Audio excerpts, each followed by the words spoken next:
Media කරන ඕගොල්ලන්ට තමයි මේ සුභාරංචිය.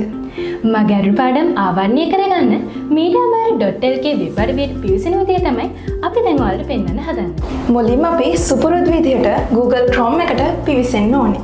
ඊට පස්සේ අපි www.mediamari.lk කියන වෙබ්සයිට් එකට පිවිසෙන්න ඕනේ. එතකොට අපි උඩින්ම සජෙස්ට් වෙන mediamari.lk වෙබ් අඩවිය මත ක්ලික් කරන්න ඕනේ.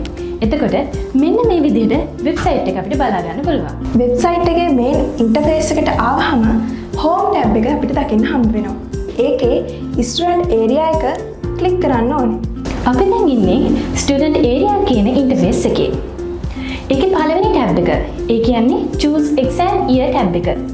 ඔයා විභාග කරන්න බලාපොරොත්තු වෙන අවුරුද්ද මෙතනින් තෝරන්න ඕනේ. ඔයා 2027 විභාගය කරන්න බලාපොරොත්තු වෙමින් ඉන්නවා නම් ඔයා 2027 කියන ටැබ් එක උඩ ක්ලික් කරන්න ඕනේ.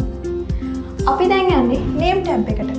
මේකේ ඔයාගේ නම සම්පූර්ණයෙන් පැහැදිලිව සඳහන් කරන්න ඕනේ. Phone number.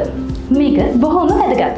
ඔයා මෙතෙන්ට නිතරම පාවිච්චි කරන මොබයිල් ෆෝන් නම්බර් එකක් යූස් කරන්න ඕනේ. ඒ කියන්නේ ඔයාව අපිට පහසුවෙන් කන්ටැක්ට් කරගන්න පුළුවන් මොබයිල් ෆෝන් නම්බර් එකක් යූස් කරන්න ඕනේ. ඊළඟට ඊමේල් ඇඩ්‍රස් එක.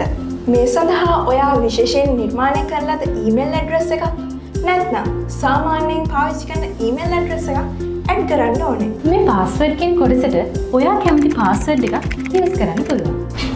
ඊළඟට choose class කියන එක. එතනදී ඔයා ඔයාගේ ප්‍රදේශයට වඩා සමීප පන්තිය තෝරන්න මතක තියාගන්න ඕනේ.